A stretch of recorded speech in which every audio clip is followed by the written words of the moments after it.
Good morning विद्यार्थी मित्र हो. वैज्ञानिक पद्धती या विषयामधील नवीन युनिट आपण सुरू करतोय. त्या युनिटचं टायटल आहे मिलच्या प्रायोगिक पद्धती.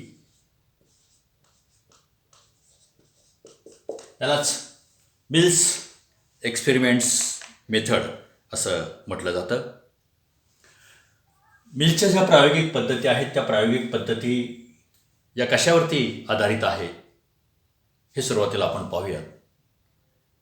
नंतर त्याचं स्वरूप काय आहे हेही आपण या ठिकाणी आपण चर्चा करूयात. आणि नंतर बघ ज्या प्रायोगिक पद्धती 5 प्रकारच्या सांगितलेल्या आहेत त्या आपण पाहूयात. मित्र हो, या युनिटमध्ये जी चर्चा करायची आहे ती फक्त 5 प्रायोगिक पद्धतींची चर्चा करायची आहे. टायटल जे आहे ते मिल हा एक तर्कशास्त्रज्ञ आहे, एक वैज्ञानिक आहे आणि पुढं त्याच्या नावानं प्रायोगिक पद्धती अशा प्रकारचे कन्सेप्ट प्रचलित झालेले. आता मिलच्या प्रायोगिक पद्धती नेमक्या काय आहेत आपण याआधी एक प्रकरण पाहिलं होतं. त्याच्यामध्ये विगमनाचे तात्विक आधार, विगमनाचे वास्तविक आधार, या वास्तविक आधारामध्ये आपण निरीक्षण आणि प्रयोग हे 2 वास्तविक आधार पाहिले. तात्विक आधारामध्ये कारण कार्य संबंधाचे तत्व आणि निसर्ग समरूपतेचे तत्व. मित्र हो, वैज्ञानिक संशोधनाचे तात्विक आधार जे 2 आहेत आणि वैज्ञानिक संशोधनाचे जे 2 वास्तविक आधार आहेत या 4 आधारांच्यावरती ही संकल्पना आधारित असल्याचं आपणाला दिसेल. चर्चा करत असताना आपणाला सुरुवातीला असं वाटतं की प्रायोगिक म्हटल्यानंतर फक्त मिलची प्रयोग पद्धती आहे काय. सुरुवातीलाच मी स्पष्ट करतो की ही प्रयोग पद्धती नाही. मग या प्रयोग पद्धतीला, प्रायोगिक पद्धतीला आणखी कशाची जोड असणार आहे तर पहिला जो व्यापक स्वरूपामध्ये आपण संशोधनाचा आधार पाहिला तो म्हणजे निरीक्षण. या वास्तविक आधाराची जोड असणार आहे.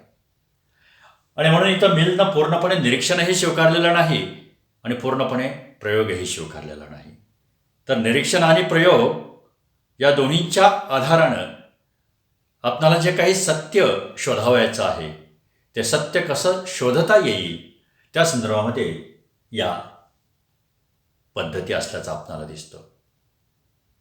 पण त्याच्या आधी एक आपण कन्सेप्ट पाहिली होती ती म्हणजे तात्विक आधारांची. या तात्विक आधारामध्ये आपण कारण कार्य संबंधाचे तत्व हा एक तात्विक आधार पाहिला आणि दुसरा एक तात्विक आधार आपण पाहिला तो म्हणजे निसर्ग समरूपतेचे तत्व. आपल्याला माहिती असेल या संदर्भामध्ये आपण चर्चा केलेली आहे. वास्तविक आधार पण या ठिकाणी मी तुमच्यासमोर परत नोट करतो. वास्तविक आधारामध्ये पहिला जो आहे तो ऑब्झर्वेशन, निरीक्षण त्याला म्हटलं जातं आणि दुसरा जो आहे तो प्रयोग. या 4ही आधारांच्या वरती प्रायोगिक पद्धती आधारल्याचं आपल्याला दिसतं. कारण कार्य संबंध म्हणजे काय, या जगामध्ये ज्या काही घटना घडत असतात त्या प्रत्येक घटनेला कोणतं तरी कारण असतं. कारणाशिवाय कार्याची निर्मिती नाही. जिथे कारण असतं तिथं कार्य असतं आणि जिथे कार्य असतं तिथं कारण असतं. नुसतंच कारण अस्तित्वात असत नाही आणि नुसतंच कार्य अस्तित्वात असत नाही. कारण आणि कार्य या दोनही एकाच नाण्याच्या 2 बाजू आहेत. हे आपण पाहिलेलं आहे, स्पष्टीकरण केलेलं आहे. शास्त्रीय कारण काय आहे, लौकिक कारण काय आहे, वैज्ञानिकदृष्ट्या कारण याचा अर्थही आपण पाहिलेला आहे.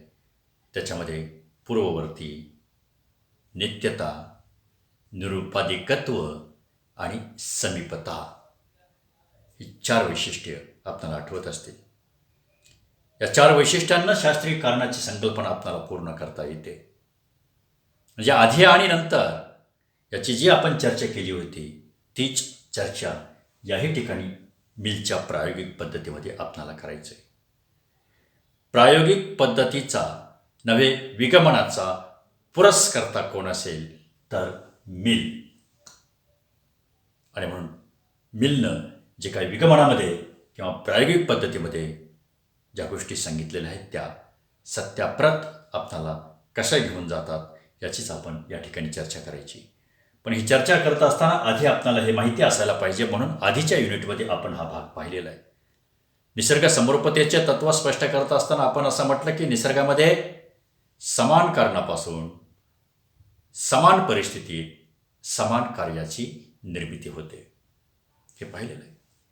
निरीक्षणामध्ये सुद्धा आपण मनामध्ये विशिष्ट हेतू ठेवून समोरच्या किंवा निसर्गातील घटनेचं केलेलं पद्धतशीर असं अवलोकन म्हणजेच निरीक्षण होय, असं आपण पाहिलं होतं. सहज निरीक्षण पाहिलं, शास्त्रीय निरीक्षण पाहिलं, निरीक्षणाची वैशिष्ट्ये आपण पाहिली, निरीक्षणाचे फायदे तोटे आपण पाहिले, निरीक्षणाचे दोषही आपण पाहिले. निरीक्षणातून सर्वच घटनांचा खुलासा करता येतो असं नाही, म्हणून दुसऱ्या वास्तविक आधार त्याची आपण चर्चा केली, तो म्हणजे प्रयोग, एक्सपेरिमेंट. प्रयोगाची डेफिनेशन्स आपण पाहिली, त्याचं स्वरूप, वैशिष्ट्य आणि फायदे तोट्यांची आपण चर्चा केली. आणि म्हणून या प्रायोगिक पद्धतीला जो आधार आहे तो या 4 वैज्ञानिक संशोधनाच्या, विगमनाच्या तात्विक आणि वास्तविक आधारांचा आहे. म्हणजे पहिला जो तात्विक आधार आहे आणि दुसरा जो वास्तविक आधार आहे याचे 2 प्रकार आपल्याला दिसतात. त्याच्यामध्ये कारण कार्य संबंध, निसर्ग समरूपता ही तात्विक आधारा स्वरूपामध्ये, निरीक्षण आणि प्रयोग हे वास्तविक आधाराच्या स्वरूपामध्ये.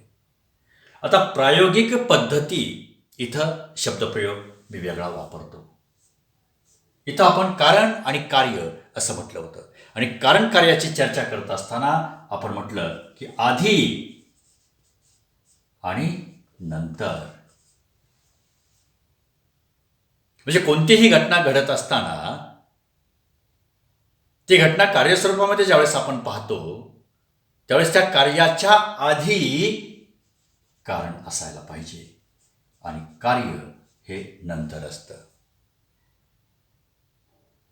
इथं मिलनं 2 शब्दप्रयोग वापरलेले आहेत, याच स्वरूपामध्ये वापरलेले आहेत, फक्त वेगळा शब्द पण अर्थ तोच.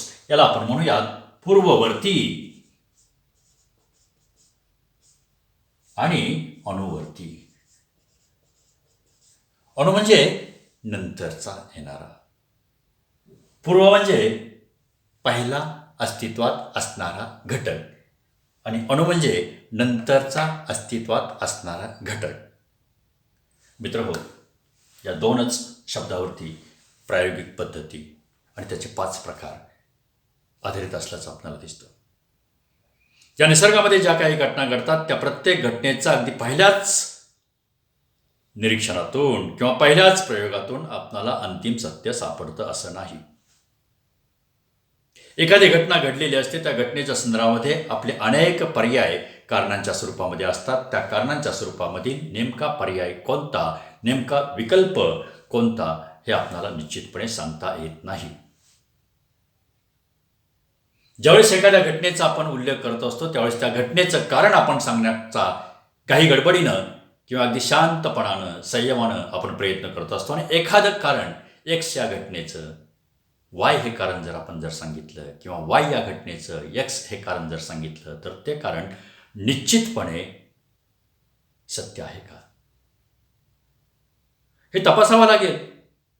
आणि मग हे तपासत असताना प्रायोगिक पद्धतींचा ज्यावेळेस आपण आधार घेतो त्यावेळेस त्या प्रायोगिक पद्धतीला विकल्पांच्या स्वरूपामध्ये पहिल्यांदा ज्यावेळेस अनेक घटक त्या एका घटकाचे कारण आहेत असं आपण म्हणतो त्यावेळेस विज्ञान ते मान्य करत नाही. विज्ञान यालाच मान्य करतं की जर एक कार्य असेल तर त्याला एकच कारण असतं किंवा एक जर घटना असेल तर विज्ञान असं म्हणतं की त्याचं एकच कारण असायला पाहिजे. कारणानेकता या ठिकाणी आपल्याला स्वीकारता येत नाही, कारण बाहुल्यवाद या ठिकाणी आपल्याला स्वीकारता येत नाही. उदाहरणार्थ माणसाचा मृत्यू झाला, तो मृत्यू का झाला त्याला एकच कारण असायला पाहिजे, कोणत्या तरी आजारानं झाला असायला पाहिजे. कॅन्सरनं तो माणूस मेला, बस कॅन्सरनं तो माणूस गेला. विहिरीमध्ये उडी टाकून त्यानं आत्महत्या केली, गळफास घेऊन आत्महत्या केली, झाडाला, पंख्याला, रेल्वेखाली त्यांनी जीव दिला. ही कारणं अनेक आहेत. पण विज्ञान काय म्हणतं, एक आणि एकच कारण असायला पाहिजे. त्या मृत व्यक्तीचा ज्यावेळेस आपण पोस्टमॉर्टमचा रिपोर्ट पाहतो त्यावेळेस डॉक्टरांनी दिलेला तो रिपोर्ट हा सायंटिफिक असतो. नाहीतर मृत झालेली व्यक्ती आपण घटना ऐकतो, पाहतो घटना आणि अनेक सिद्धांत कल्पना करत असतो, परंतु त्या सिद्धांत कल्पनेची सिद्धी, त्या सिद्धांत कल्पनेची प्रचिती, त्या सिद्धांत कल्पनेची स्पष्टीकरणापर्यंत असणारी जी वाटचाल आहे ते आपल्याला माहिती नसते. आपण उगाचच अनेक कारणं सांगत असतो, कारण बाहुल्यवाद त्या ठिकाणी स्पष्ट करत असतो. हे विज्ञानाला मान्य नाही. आणि म्हणून पूर्ववर्ती असणारा जो काही घटक आहे, अनुवर्ती असणारा जो काही घटक आहे, तो घटक पूर्ववर्तीच्या स्वरूपामध्ये जी कारणं आपण देत असतो त्याचं वर्जन करायचं असतं. वर्जन याचा अर्थ लागू नसणं, काढून टाकणं. मग एखादा कार्यघटक 4 कारण घटकातून घडून येतो असं ज्यावेळेस म्हटलं जातं त्यावेळेस त्याला मिल मान्यता देत नाही. मिलचं असं मत आहे, एखादी घटना ज्यावेळेस घडत असते त्यावेळेस त्या घटनेला पूर्ववर्ती म्हणून जे काही कारण असतं ते संभाव्य नाही तर ते अंतिम स्वरूपाचं आणि सत्य स्वरूपाचं कारण सांगण्याकडं आपला कल असायला पाहिजे. जे घटक असतात ते घटक निरुपयोगी, त्या घटकांचं निराकरण करून, त्या घटकांचं वर्जन करून राहिलेला जो काही घटक पूर्ववर्ती म्हणून आहे तोच घटक त्या कार्याचा कारण असू शकेल असं ज्यावेळेस स्पष्टपणे म्हटलं जातं त्यावेळेस त्या ठिकाणी पूर्ववर्ती आणि अनुवर्ती यांचा संबंध आपल्याला त्या घटनेच्या संदर्भामध्ये लावता येतो. निसर्गामध्ये आपल्या हातात नसणाऱ्या अनेक घटना घडत असतात. फॉर एक्झाम्पल, एखादी गृहिणी तवा घासते. लोखंडाचा तवा घासत असताना त्या तव्यामध्ये थोडंसं पाणी राहतं आणि जिथं तव्यामध्ये खोल भाग असतो तिथं पाणी राहिल्यानंतर काही वेळानंतर, तासानंतर त्या ठिकाणी गंज चढलेला असतो. ही गंज चढण्याची जी प्रक्रिया आहे ती पाणी तव्यामध्ये राहिल्यापासून तो गंज आपणाला दिसतो आहे तिथपर्यंतची ती प्रक्रिया चालू असते. आणि तव्याला गंज आहे म्हणजे तव्यामध्ये पाणी राहणं आणि तव्याला गंज चढणं या कालावधीमध्ये जगामध्ये अनेक प्रकारच्या घटना घडून गेलेल्या असतात. म्हणजे क्षणाक्षणाला असंख्य स्वरूपाच्या ज्या घटना घडतात त्या आपल्या कक्षेत येत नाही, त्याचं अवलोकन आपल्याला करता येत नाही. आणि ज्यांचं अवलोकन करता येतं त्या तरी घटना अंतिम स्वरूपाच्या आणि सत्य स्वरूपाच्या असतात काय, हाही मोठा प्रश्न आहे. एखादी दोरी बांधलेली आहे, त्या दोरीला एखादा बिस्किटचा पुडा बांधलेला आहे, तो लोंबकळतो आहे. दोरी मध्येच आपण जर कापली तर तो बिस्किटचा पुडा खाली पडेल. याचाच अर्थ बिस्किटचा पुडा त्या दोरीलाच बांधलेला होता याची जाणीव, याचं ज्ञान आपणाला होतं. 4 दोऱ्या बांधलेल्या आहेत, पण एकाच दोरीला बिस्किटचा पुडा बांधलेला आहे आणि म्हणून पहिली दोरी कापली, बिस्किटचा पुडा खाली पडत नाही. दुसरी दोरी कापली, बिस्किटचा पुडा खाली पडत नाही. तिसरी दोरी कापली, बिस्किटचा पुडा खाली पडतो. चौथी दोरी कापली, बिस्किटचा पुडा खाली पडत नाही. एकच बिस्किटचा पुडा एकाच दोरीला बांधलेला होता, पण 4 दोऱ्या ज्यावेळेस लोंबकळत असतात त्यावेळेस नेमकेपणा निरीक्षणाच्या स्वरूपामध्ये आणि प्रायोगिक पद्धतीच्या आणि वर्जनाच्या स्वरूपामध्ये आपल्या लक्षात येतो. लक्षात घ्या, एखाद्या लॉजमध्ये आपण राहायला जातो. एखाद्या मित्राच्या घरी आपण पहिल्यांदा पाऊल टाकल्यानंतर मित्र म्हणतो की लाईट लाव. साधारणपणे दरवाजाच्या जवळच तो बोर्ड असतो इलेक्ट्रिकचा. त्याच्यावरती अनेक बटन असतात. पहा, त्याच्यावरती अनेक बटन असतात, पण त्या अनेक बटनांपैकी एकच बटन असं असतं की त्या एका बटनानं त्या घरातील ट्यूब लागते किंवा बल्ब लागतो. आपण पहिलं बटन टाकतो, बल्ब लागत नाही. दुसरं बटन टाकतो, पंखा फिरायला लागतो. तिसरं बटन टाकतो, 0 लाईट लागते. चौथं बटन टाकतो, लाईट लागत नाही. बाहेरचाच दिवा लागतो, बल्ब लागतो. आणि मग नंतरचं जे बटन टाकतो त्या बटनातून घरामध्ये सगळा प्रकाश पडलेला आपल्याला दिसतो. आणि मग आपल्या लक्षात येतं की जे मी आता बटन मी टाकलेलं आहे, इलेक्ट्रिकचं बटन प्रेस केलं, दाबलेलं आहे, त्याच्या आधी जी मी 4-5 बटणं दाबून पाहिली, ही वर्जन प्रक्रिया आली.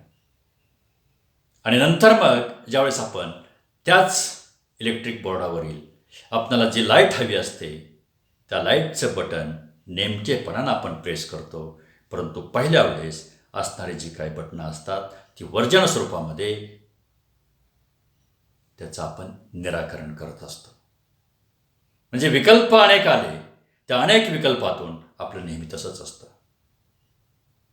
अनेक विकल्पातून ज्यावेळेस आपण एखादं त्या घटनेचं कारण आपण सिद्ध करत असतो त्यावेळेस त्या ठिकाणी हायपोथेसिस आपणाला मदत करत असतो, ऑब्झर्वेशन आपणाला मदत करत असतं आणि त्याच्या आधारे मग आपण स्पष्टीकरणापर्यंत आणि सत्यापर्यंत जात असतो. आणि म्हणून मिलनं ज्या काही पद्धती सांगितलेल्या आहेत त्या पद्धती या स्वरूपामध्ये म्हणजे पूर्ववर्ती आणि अनुवर्ती, म्हणजे पहिला घटक आणि नंतरचा घटक, म्हणजे पहिल्या घटकामध्ये फक्त एकच घटक नसून जर 4-5 घटक असतील तर त्या 4-5 घटकातून एखादंच नंतरचं कार्य घडून येतं का किंवा अनेक कार्य घडून येतात, या संदर्भामध्ये 5 प्रायोगिक पद्धती सांगितलेल्या आहेत. त्याच्यामध्ये पहिली जी आहे ती अन्वय पद्धती, दुसरी जी आहे ती व्यतिरेक पद्धती, या 2 मूलभूत प्रायोगिक पद्धती आहेत. त्याच्यानंतर या 2 मधून एकत्रितपणे आलेले अन्वय व्यतिरेक पद्धती आणि चौथी सहपरिवर्तन पद्धती आणि 5वी अवशेष पद्धती. मित्रहो, प्रास्ताविक स्वरूपामध्ये आता एवढंच आपण पाहूयात की कारण कार्य पूर्ववर्ती, अनुवर्ती आणि प्रायोगिक पद्धतीमध्ये अगदी प्रयोगच आपल्याला गृहीत धरायचा नाही. तर या सगळ्या गोष्टींचा ज्यावेळेस आपण विचार करतो आणि वर्जन पद्धतीचा ज्यावेळेस विचार करतो त्यावेळेस त्या ठिकाणी प्रायोगिक पद्धती मिलनं सांगितलेली आपणाला स्पष्ट करता येते.